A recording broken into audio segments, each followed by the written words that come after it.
above all powers, above all powers, lift it up.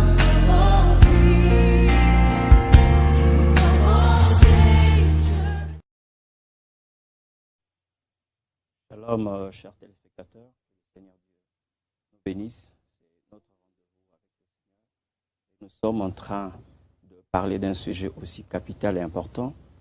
Cet après-midi, nous voulons parler de l'amour. C'est vrai que c'est un mot facile à prononcer, mais difficile à vivre. Je vais tirer cet enseignement dans le livre de 1 Jean, chapitre 4, le verset 8. La Bible dit, « Celui qui n'aime pas n'a pas connu Dieu, car Dieu est amour. » C'est pas ça, le Seigneur parle d'un élément très important, qui est l'amour. Je dirais même que cet élément est indispensable pour tous ceux-là qui veulent vivre dans le royaume des cieux. Et qu'est-ce que nous remarquons aujourd'hui? Même quand il y a la multiplicité des églises aujourd'hui, et il y a beaucoup d'enfants de Dieu comme nous le constatons, mais en réalité, l'amour devient de plus en plus rare. Je dirais que l'amour est devenu une matière rare. Et le Seigneur ici est en train de conditionner l'appartenance au royaume.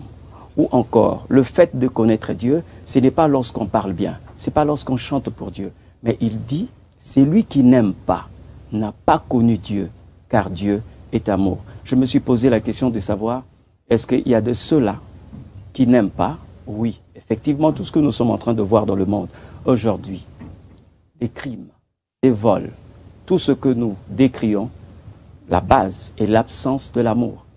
Et aujourd'hui, plusieurs personnes, même dans les églises, ne croyez pas que ces messages s'adressent seulement à ceux-là qui sont dans le monde, qui manquent l'amour. Non, même dans les églises, nous sommes en train de remarquer qu'il y a vraiment l'absence de l'amour. Donc, nous pouvons remarquer la pensée du Seigneur ici. Il s'exprime à tout le monde, il dit à tout le monde, il s'adresse à tout le monde en disant que celui qui n'aime pas n'a pas connu Dieu. Donc ça vaut la peine de ne pas commencer à dire aux gens, voilà, moi j'ai pris, moi je connais Dieu. Mais l'amour, c'est le thermomètre que Dieu nous a donné pour que les gens se rendent compte que réellement, nous connaissons le Seigneur Dieu. Ici, j'ai parlé de celui qui n'aime pas. Pourquoi quelqu'un ne peut pas aimer? C'est tout simplement parce qu'il n'a pas reçu l'amour qu'il doit donner aux autres. Pourquoi est-ce qu'on n'aime pas? Dieu ne peut pas nous demander de donner quelque chose que lui ne nous a pas donné. Mais comme il nous a donné, et il nous demande aussi d'aimer nos prochains. Même quand le Seigneur est venu sur la terre plutôt, il a résumé toute la loi en parlant de l'amour. Les 10 commandements qu'il a donnés à Moïse, et quand il est venu, il a résumé tous les 10 commandements en une seule chose, le mot amour. Il dit, tu aimeras le Seigneur ton Dieu et tu aimeras ton prochain. Mais aujourd'hui, au fur et à mesure que nous sommes en train d'évoluer, nous nous rendons compte qu'il y a une catégorie de personnes qui peuvent parler de Dieu, mais dont aucun symptôme de Dieu est constaté dans leur vie. C'est comme si quelqu'un qui est en train de posséder une fausse carte d'identité d'un pays, d'une nation. C'est comme aujourd'hui, nous pouvons avoir une fausse carte d'identité du royaume des cieux parce que nous ne sommes pas capables d'aimer comme le Seigneur Dieu le demande dans la Bible. Il dit, celui qui n'aime pas, ça veut dire qu'il y a des gens qui n'ont pas cette sémence. Bien qu'étant dans l'église, dans le monde, mais ils n'ont pas cette sémence du royaume. Nous pouvons beau aujourd'hui crier, nous pouvons prier, mais l'Éternel Dieu dit ceci, connaître Dieu, le connaître est synonyme d'avoir de l'amour. Pourquoi? Parce que plus loin, nous allons voir que l'amour n'est pas seulement une qualité, mais l'amour, c'est aussi une personne. Et l'Éternel Dieu est en train de s'adresser, parce que les gens ont voulu saisir autre chose, oubliant le commencement de la vie chrétienne, c'est l'amour. N'oubliez pas que Jésus, quand il est venu sur cette terre, il est entré dans le monde par l'amour, il est ressorti aussi par l'amour. Jean 3,16, la Bible dit « Dieu a tant aimé le monde ». C'est là le passage qui introduit Jésus dans le monde. Et vous voyez Jésus, à la fin de sa mission, il est à la croix. Qu'est-ce qui retenait Jésus à la croix? Ce n'était pas des clous qu'on l'avait placé là et là. Non, non. C'était l'amour. Parce que en tant que Dieu, il avait la capacité de quitter la croix et de descendre. Il y a même un voleur qui croyait que Jésus avait cette capacité. Il dit, si tu es Dieu, descends de la croix et fais-nous descendre. Mais Jésus était retenu par l'amour qu'il avait pour toi et moi. Alors, un chrétien ne peut pas commencer sa vie chrétienne sans l'amour. Cet élément important, très important dans le royaume du Père. Le royaume de Dieu est constitué de l'amour. Je le dirais même, si aujourd'hui les hommes peuvent acheter tout ce qu'ils peuvent avoir besoin, des armes et avoir de l'argent, tout pour se bâtir des royaumes, mais Jésus a bâti son royaume par l'amour.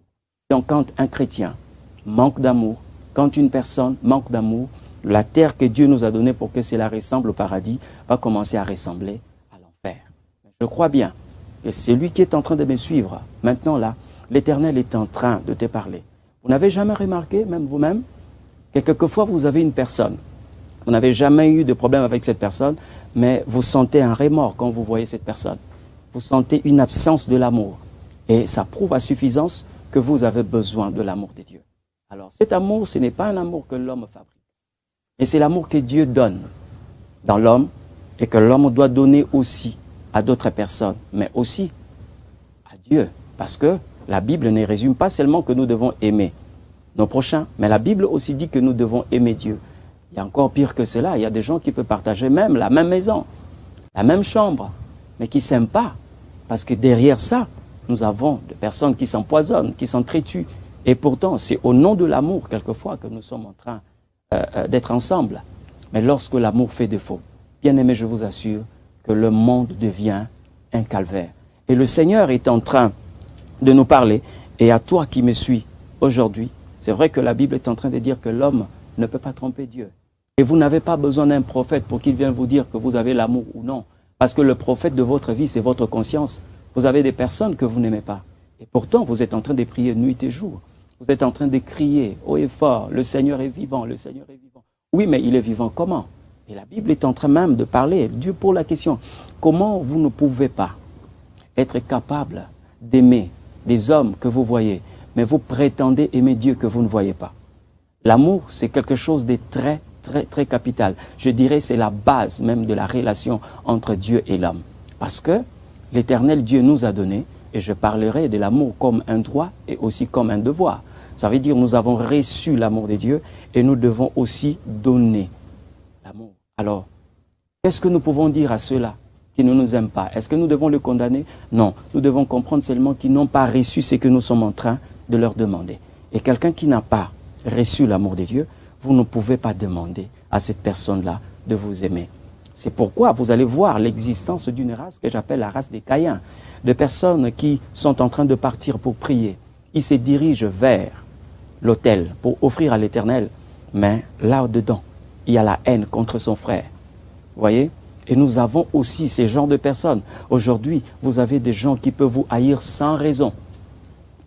Vous ne vous connaissez pas, quelquefois même pas de nom. C'est pourquoi vous voyez aujourd'hui, il y a des faux témoignages, il y a des assassinats, il y a tout ce que nous sommes en train de constater. C'est tout simplement parce que l'amour. Je dirais même que lorsque quelqu'un fait semblant de manifester l'amour, vous êtes en danger parce que le propriétaire de l'amour est en train de vous voir. Nous pouvons regarder votre apparence extérieure. Vous pouvez sortir toutes les dents dehors, mais il y a quelqu'un qui est en train de voir votre cœur.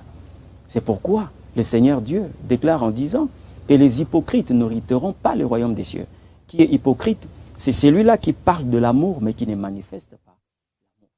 Alors, ici, nous sommes en train de voir comment est-ce que l'Éternel Dieu peut nous donner l'amour. L'élément capital pour recevoir l'amour de Dieu, c'est le cœur. Je dirais à quelqu'un, vous ne pouvez pas condamner une personne qui ne peut pas vous aimer si vous n'êtes pas au préalable informé que Dieu a transformé son cœur. Parce que si nous avons un cœur changé, nous pouvons donner tout ce que nous avons reçu de Dieu. Je dirais ceci, lorsque vous avez un cœur du monde et que vous voulez parler comme le ciel parle, vous serez un hypocrite. Je suis en train de dire à quelqu'un, une femme qui m'entend, un homme qui m'entend, même des enfants qui n'ont plus un amour vrai à l'égard de leurs parents, une femme qui n'a pas un amour vrai à l'égard de son mari, et un mari aussi à l'égard de sa femme, l'Éternel est en train de vous dire ceci. Vous devez vous aimer. Parce que lorsqu'il n'y a pas le véritable amour, ça veut dire que vous ne connaissez pas Dieu. Quelqu'un peut parler de Dieu, de Genèse à Apocalypse. Mais le thermomètre, pour que nous puissions savoir que cette personne connaît Dieu, c'est l'amour. L'amour est tellement fort lorsque nous recevons l'amour de Dieu, cet amour ne nous permet pas seulement d'aimer Dieu, ne nous permet pas seulement d'aimer les hommes, mais ça va au-delà. Jésus a dit « aimez vos ennemis ». Vous voyez, le degré de cet amour nous pousse même à aimer les ennemis. Combien de personnes aujourd'hui sont en train de prier que l'Éternel Dieu détruise leurs ennemis? Et pourtant le Seigneur, quand il est venu, il a déversé son amour dans le cœur de l'homme et il a dit à l'homme, tu es rendu capable d'aimer même tes ennemis. Ça veut dire que quand nous recevons l'amour de Dieu, nous ne sommes plus capables d'aimer comme les hommes, mais nous sommes capables maintenant d'aimer comme Dieu. Or, lorsque nous regardons Dieu, la Bible est en train de nous montrer que Dieu n'a pas l'amour, mais Dieu est amour. Ça veut dire, lorsque vous recevez Dieu, vous recevez l'amour. Et ce que vous recevez, vous pouvez transmettre cela sans fournir beaucoup d'efforts. Je suis en train de dire à une personne, Dieu réellement est amour. Alors l'Église, nous ne pouvons pas continuer à avancer comme ça. Vous voulez bien prier, vous voulez bien prêcher, mais vous n'êtes pas capable d'aimer comme Dieu a aimé. Je dirais ceci, si vous voulez avoir la bouche de Jésus, vous devez d'abord commencer à demander son cœur.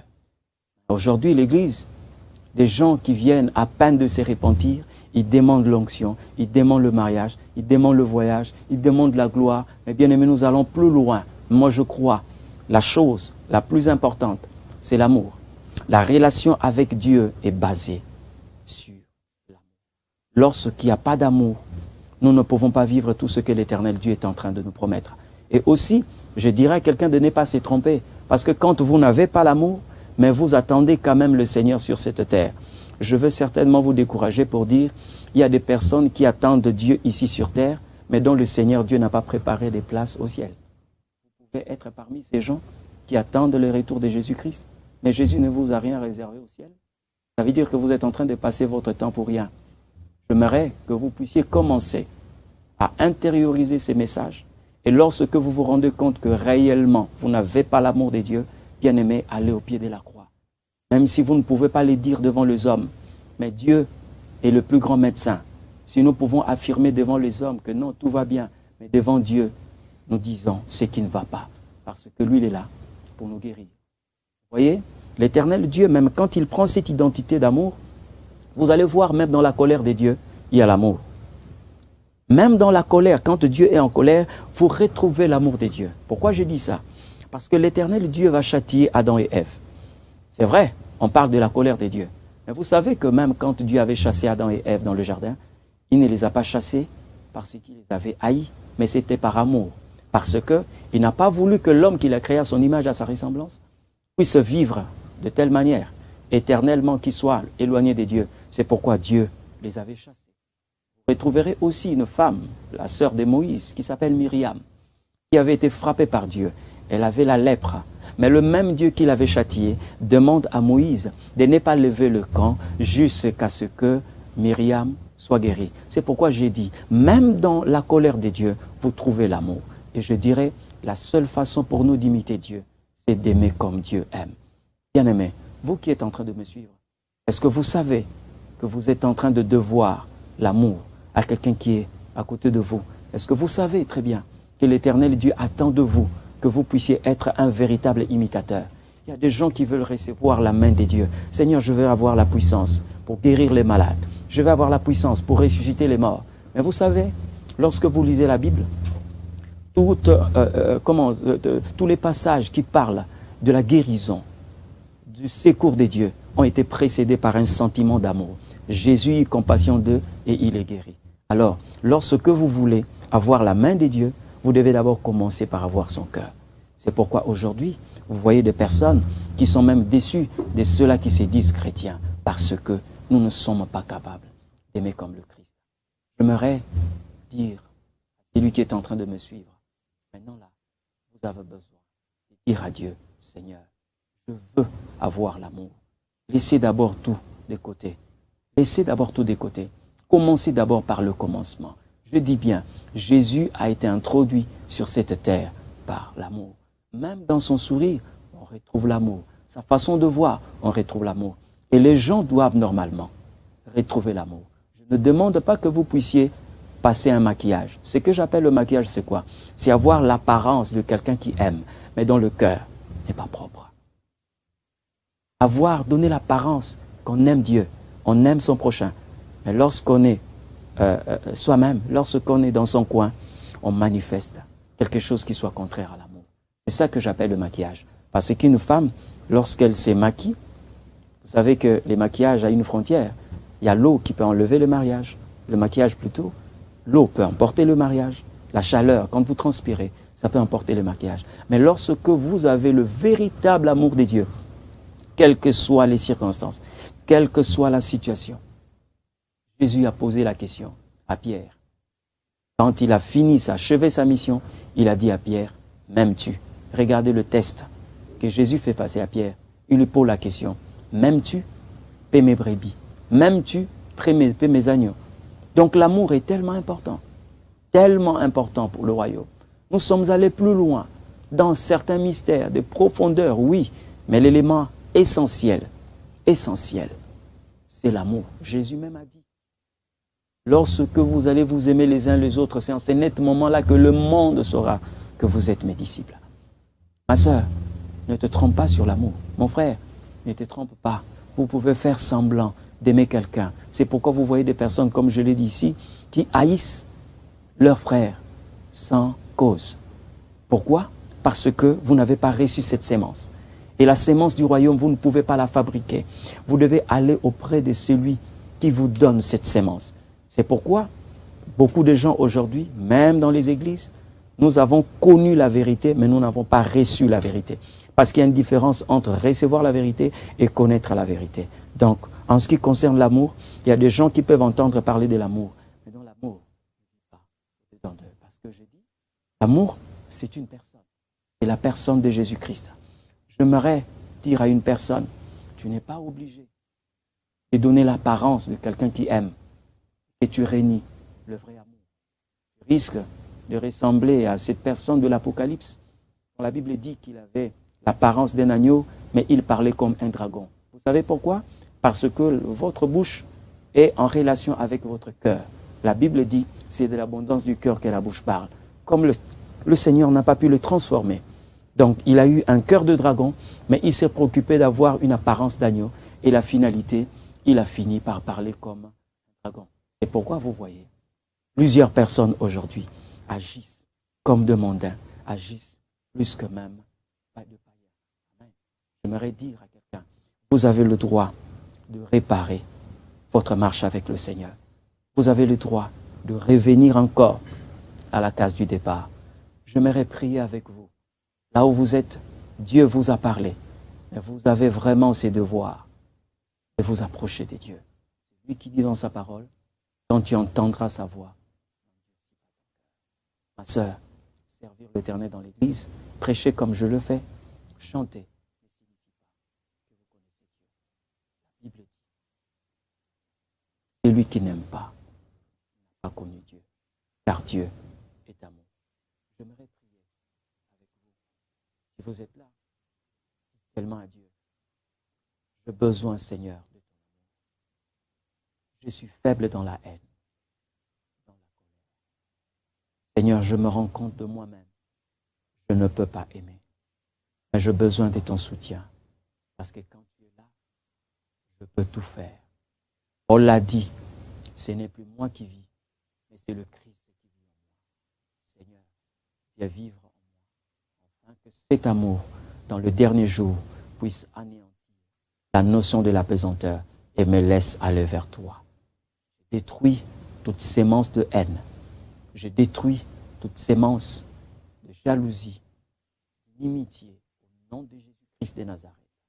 Père Saint, je sais que tu m'as entendu. Je sais que tu m'as exaucé. Jésus, sois béni. Et le reste de ma vie sur terre soit influencé par l'amour de Dieu. Au nom de Jésus-Christ de Nazareth. Ainsi nous avions prié.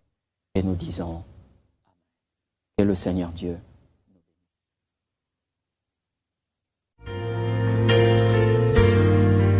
Of all powers,